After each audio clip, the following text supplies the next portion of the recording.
চলতি সপ্তাহের মধ্যেই জাতীয় সংসদ নির্বাচন ও গণভোটের জন্য তফসিল ঘোষণা করা হবে বলে জানিয়েছেন নির্বাচন কমিশনার অবসরপ্রাপ্ত ব্রিগেডিয়ার জেনারেল আবুল ফজল মোহাম্মদ সানাউল্লাহ।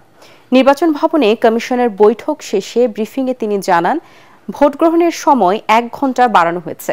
নির্বাচনে অংশ নিতে হলে তফসিলের আগেই উপদেষ্টা বা সরকারের যে কোনো দায়িত্ব থেকে পদত্যাগ করতে হবে বলেও জানান কমিশনার সানাউল্লাহ। তিনি আরও জানান, আইন অনুযায়ী নিবন্ধিত রাজনৈতিক দলগুলো ভোটে অংশ নিতে পারবেন। বিস্তারিত ইয়াসিন রানার রিপোর্ট। ত্রয়োদশ জাতীয় সংসদ নির্বাচন ও গণভোটের তফসিলের প্রস্তুতি নিয়ে প্রধান নির্বাচন কমিশনার এএমএম নাসির উদ্দিনের সভাপতিত্বে বৈঠকে বসে নির্বাচন কমিশন। এতে জাতীয় নির্বাচন ও গণভোটের সার্বিক বিষয়ে আলোচনা হয়। বৈঠক শেষে ব্রিফিংয়ে নির্বাচন কমিশনার মোহাম্মদ সানাউল্লাহ জানান, রাষ্ট্রপতির সাথে আলোচনা শেষে তফসিল ঘোষণা করবেন প্রধান নির্বাচন কমিশনার। অতি শীঘ্রই আমাদের ত্রয়োদশ জাতীয় সংসদ নির্বাচন এবং গণভোটের তফসিল ঘোষণা করা হবে। যেমনটি আমাদের মাননীয় প্রধান নির্বাচন কমিশনার মহোদয় বলেছেন, এই সপ্তাহের মধ্যেই কোনো এক সময় আমরা তফসিল ঘোষণা করব। গণভোট ও জাতীয় নির্বাচন একই দিনে আয়োজনের কারণে ভোটের সময় 1 ঘণ্টা বাড়ানোর কথাও জানান তিনি। আমরা ভোটের সময় 1 ঘণ্টা বাড়ানোর সিদ্ধান্ত নিয়েছি, সকালে আধা ঘণ্টা এবং বিকেলে আধা ঘণ্টা। অর্থাৎ এখন ভোট শুরু হবে সকাল 7:30টায় এবং চলবে বিকাল 4:30 পর্যন্ত। তিনি জানান, সেন্ট্রাল মনিটরিং সেলের মাধ্যমে নির্বাচনে দায়িত্ব পালনকারী সব বাহিনীর মধ্যে সমন্বয় করা হবে। এ সময় আগের রাতে ভোট কেন্দ্রে ব্যালট পেপার পৌঁছালে বিতর্ক সৃষ্টি হবে কিনা সে প্রশ্নেরও জবাব দেন তিনি। মোনালিসা হেভি ফ্লো 15 পিস প্যাকেটের সাথে 8 পিসের একটি প্যাকেট একদম ফ্রি। আইন শৃঙ্খলা রক্ষাকারী বাহিনী মোতায়েনের ব্যাপারে একটি পরিপত্র এই সপ্তাহের মধ্যে নির্বাচন কমিশন থেকে দেওয়া হবে। এটার আলোকে স্বরাষ্ট্র মন্ত্রণালয় বিস্তারিত পরিকল্পনা প্রণয়ন করবে। আমাদের স্ট্যাটিক ডিপ্লয়মেন্ট থেকে সেন্ট্রাল রিজার্ভ পর্যন্ত সব ধরনের ফোর্সই কাজ করবে। নির্বাচন কমিশনার জানান, প্রবাসীদের জন্য সোমবার থেকে পোস্টাল ব্যালট ছাপানো হবে। জানান, এনআইডি সংশোধনে কড়াকড়ি আরোপ করা হয়েছে ইতিমধ্যে। আমাদের 2 ধরনের পোস্টাল ব্যালট আছে, দেশের ভিতর থেকে এবং দেশের বাইরে থেকে। দেশের বাইরের ব্যালটগুলো আমরা আগামী কালকে থেকে ছাপানোর কাজ শুরু করছি। আগামী পরশুদিন থেকে এটা বিদেশে প্রেরণের কাজ শুরু হবে। জাতীয় পার্টি সহ 14 দলের শরিকরা নির্বাচনে অংশ নিতে পারবে কিনা সাংবাদিকদের এমন প্রশ্নেরও জবাব দেন ইসি সানাউল্লাহ। তিনি আরও জানান, বেসরকারি ব্যাংকের কর্মকর্তাদের আপাতত নির্বাচনী দায়িত্বে রাখা হচ্ছে না। তফসিল ঘোষণার পর 48 ঘণ্টার মধ্যে পোস্টার, ব্যানার, ফেস্টুন অপসারণ না করলে প্রার্থীদের বিরুদ্ধে ব্যবস্থা নেওয়া হবে বলে জানায় নির্বাচন কমিশন। নির্বাচন ও গণভোটের প্রস্তুতি সম্পর্কে প্রধান উপদেষ্টা ডক্টর মোহাম্মদ ইউনূসকে অবহিত করেছে প্রধান নির্বাচন কমিশনার এএমএম নাসির উদ্দিন। সন্ধ্যায় প্রধান নির্বাচন কমিশনারের নেতৃত্বে নির্বাচন কমিশনার রাষ্ট্রীয় অতিথি ভবন যমুনায় প্রধান উপদেষ্টার সঙ্গে সাক্ষাৎকালে নির্বাচন আয়োজনের অগ্রগতি সম্পর্কে তুলে ধরেন। বৈঠকে সিএসসি নাসির উদ্দিন জানান, নির্বাচন আয়োজনের ক্ষেত্রে সব ধরনের প্রস্তুতি সঠিক ও সুন্দরভাবে এগোচ্ছে এবং ফেব্রুয়ারির প্রথমার্ধে একই দিনে জাতীয় নির্বাচন ও গণভোট আয়োজনে কমিশন সম্পূর্ণ প্রস্তুত। নির্বাচনের প্রস্তুতিকালে ইসিকে পূর্ণ সহযোগিতার জন্য প্রধান উপদেষ্টাকে ধন্যবাদ জানান সিএসসি। এ সময় নির্বাচন কমিশনের প্রস্তাবিতে সন্তোষ জানিয়ে প্রধান উপদেষ্টা বলেন, সুষ্ঠু ও নিরপেক্ষ নির্বাচনের স্বার্থে নির্বাচন কমিশনকে সব ধরনের সহযোগিতা অব্যাহত রাখবে সরকার। প্রধান উপদেষ্টা বলেন, জাতিকে একটি সুন্দর নির্বাচন দিতে অন্তর্বর্তীকালীন সরকার প্রতিশ্রুতিবদ্ধ। একটি রাজনৈতিক দল ধর্মকে ব্যবহার করে মানুষকে বিভ্রান্ত করার চেষ্টা করছে এর বিরুদ্ধে সচেতন থাকার তাগিদ দিয়েছেন বিএনপির ভারপ্রাপ্ত চেয়ারম্যান তারেক রহমান।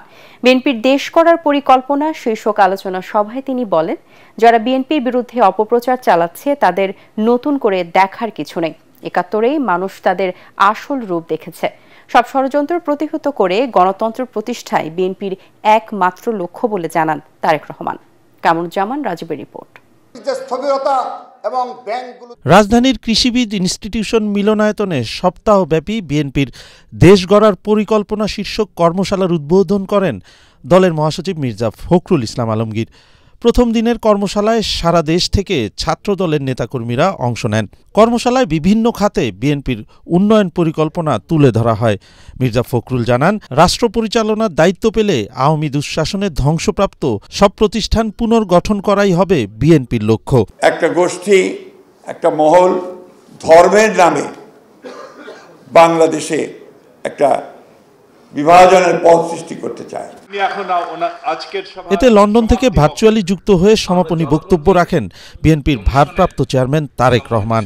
বলেন, বিএনপি জনগণের রায় মাথা পেতে নেবে, গণতন্ত্রকে বাধাগ্রস্ত করতে সব ষড়যন্ত্র জনগণকে সাথে নিয়ে রুখে দেবে বিএনপি। সামনে অনেক কঠিন সময়ে অপেক্ষা করছে আমাদের জন্য। বিভিন্নভাবে বিভিন্ন রকম ষড়যন্ত্র বিভিন্ন জায়গায় হচ্ছে। এই ষড়যন্ত্র রুখে দিতে পারে এই দেশের জনগণ, এবং এই ষড়যন্ত্র জনগণকে নিয়ে সাথে রুখে দিতে পারে বিএনপি, বাংলাদেশ জাতীয়তাবাদী দল। এই ষড়যন্ত্র রুখে দেবার একমাত্র উপায় হচ্ছে গণতন্ত্র, গণতন্ত্র এবং গণতন্ত্র। জামায়াতে ইসলামীকে ইঙ্গিত করে তারেক রহমান বলেন, যে দল ৭১-এ গণহত্যায় সহযোগিতা করেছে তাদের নতুন করে চেনার কিছু নেই, তারা বিএনপির ভাবমূর্তি নষ্টের চেষ্টা করছে। এই যাদেরকে কেউ কেউ বলে যে একবার দেখুন না এদেরকে, তাদেরকে দেশের মানুষ ৭১ সালেই দেখেছে নিজেদের রাজনৈতিক স্বার্থ রক্ষার্থে লক্ষ লক্ষ মানুষকে শুধু হত্যাই করেনি, তাদের সহকর্মীরা কিভাবে মা বোনদের ইজ্জত পর্যন্ত লুট করেছিল। এই কথাটি আমাদেরকে মনে রাখতে হবে। একটি রাজনৈতিক দলের বেশ কিছু ব্যক্তি বিভিন্ন জিনিসের টিকিট বিক্রি করে বেড়াচ্ছে, বিভিন্ন জিনিসের কনফার্মেশন দিয়ে বেড়াচ্ছে। তৃতীয়ত শিরিকের পর্যায়ে পড়ে। কাজে তোমাদেরকে ঘরে ঘরে যেতে হবে এবং বলতে হবে যারা এইসব কথা বলে তারা শিরিক করছে, আপনি যদি তাদের কথা শোনেন আপনিও শিরিকের পর্যায়ে পড়ে যাবেন। বিএনপি দুর্নীতিমুক্ত স্বাবলম্বী দেশ গড়তে চায় বলে জানান তারেক রহমান। স্বৈরাচার যখন দেশ ক্ষমতায় ছিল সেই সময় কিভাবে তারা দুর্নীতিতে খেয়ে ফেলেছিল দেশকে, এবং ২০০১ সালে দায়িত্ব পাবার পরে কিভাবে খালেদা জিয়ার সরকার ধীরে ধীরে ধীরে ধীরে দুর্নীতির অবস্থার উন্নতি ঘটিয়েছিল। আত্মবিশ্বাসের সঙ্গে বলতে পারি, এই বাংলাদেশে যদি দুর্নীতির লাগাম টেনে ধরতে পারে তাহলে একমাত্র বাংলাদেশ জাতীয়তাবাদী দলই পক্ষেই সেটা সম্ভব। নতুন দুটি দলকে নিয়ে রাজনৈতিক এবং নির্বাচনী ঐক্য করেছে জাতীয় নাগরিক পার্টি এনসিপি। গণতান্ত্রিক সংস্কার জোট নামে নতুন এই প্ল্যাটফর্মে রয়েছে রাষ্ট্র সংস্কার আন্দোলন ও আমার বাংলাদেশ এবি পার্টি। জোটের মুখপাত্র ও এনসিপির আহ্বায়ক নাহিদ ইসলাম জানিয়েছেন, জুলাই অভ্যুত্থানের অঙ্গীকার রক্ষা ও নতুন রাজনৈতিক বন্দোবস্ত ও সংস্কার বাস্তবায়ন জোটের লক্ষ্য। নাগরিক সমাজের প্রতিনিধি এবং বিভিন্ন রাজনৈতিক দলের নেতারা দল ছেড়ে আসলে জোটে তাদের স্বাগত জানানো হবে বলেও জানান নাহিদ ইসলাম। ইমদাদুল্লাহ বাবুর রিপোর্ট। জুলাই অভ্যুত্থানে নেতৃত্ব দেয়া ছাত্র সমন্বয়কদের নিয়ে গঠিত রাজনৈতিক দল জাতীয় নাগরিক পার্টির জোট করা নিয়ে চলছিল নানা জল্পনা কল্পনা। রাজনৈতিক অঙ্গনে শোনা যাচ্ছিল কখনো বিএনপি আবার কখনো জামায়াতের সাথে জোট করতে পারে এনসিপি, কিন্তু সব আলোচনার ইতি হল নতুন দুটি রাজনৈতিক দলের সাথে এনসিপির জোট গঠনের মধ্য দিয়ে। রোববার ঢাকা রিপোর্টার্স ইউনিটি মিলনায়তনে আমার বাংলাদেশ এবি পার্টি এবং রাষ্ট্র সংস্কার আন্দোলনকে সাথে নিয়ে নতুন জোট করে এনসিপি। এর নাম রাখা হয়েছে গণতান্ত্রিক সংস্কার জোট। জোটের আত্মপ্রকাশ অনুষ্ঠানে দলগুলোর নেতারা বলেন, বড় রাজনৈতিক দলগুলোর কারণে রাষ্ট্র সংস্কার এগিয়ে নেওয়া সম্ভব হয়নি। পুরাতন রাজনীতির ব্যাপারে এদেশের মানুষের প্রত্যেকের একটা মোহভঙ্গ হয়েছে এবং খুবই বিরক্তি মানুষের মধ্যে দেখা দিয়েছে, যার প্রেক্ষিতে সকলেই চান একটা নতুন রাজনৈতিক বন্দোবস্ত আসুক। আমরা বিশ্বাস করি বাংলাদেশে প্রধানত এখন যারা রাজনীতি করেন তারা প্রত্যেকে এই সংস্কারের আকাঙ্ক্ষাকে ধারণ করেন, তাদের কর্মীরা সেটা ধারণ করেন, জনগণ সেটা ধারণ করেন এবং সেই মানুষ আমাদের সাথে থাকে। এ সময় জোটের মুখপাত্র নাহিদ ইসলাম অভিযোগ করেন, সংস্কারকে পাশ কাটিয়ে নানা প্রক্রিয়ায় দেশকে বিভাজিত করা হচ্ছে। সংসদে আসনের লোভ দেখিয়ে বিভিন্ন দলের সাথে করা হচ্ছে নতুন নতুন জোট। আমরা তিনটি রাজনৈতিক সংগঠন সংস্কারকে সামনে রেখে বাংলাদেশের জাতীয় মর্যাদা এবং অর্থনৈতিক মুক্তির প্রশ্নকে সামনে রেখে আমরা ঐক্যবদ্ধ হয়েছি। আমাদের এই যৌথ প্রক্রিয়া বা এই প্রক্রিয়াকে আমরা নাম দিয়েছি গণতান্ত্রিক সংস্কার জোট। তিনি আরো বলেন, নির্বাচনের পরও সংস্কার, বিশেষ করে অর্থনৈতিক ও গণতান্ত্রিক সংস্কারকে লক্ষ্য রেখে কাজ করবে এই জোট। সংস্কার প্রক্রিয়া বাস্তবায়নের জন্য এবং আমাদের অর্থনৈতিক মুক্তির যাত্রাকে অব্যাহত রাখার জন্য আমরা এই নির্বাচনে অংশগ্রহণ করতে চাই এবং আমরা সেটা ঐক্যবদ্ধভাবে অংশগ্রহণ করব নির্বাচনে। রাজনৈতিক শক্তিগুলো ঐক্যবদ্ধ আজকে হয়েছি আমাদের এই ঐক্য প্রক্রিয়া আজকে শুরু হয়েছে এবং এটা চলমান থাকবে। এ সময় বরিশালে এবি পার্টির সাধারণ সম্পাদক ব্যারিস্টার ফুয়াদ এবং লক্ষ্মীপুরে তানিয়া রবের ওপর হামলার নিন্দা জানান জোট নেতারা।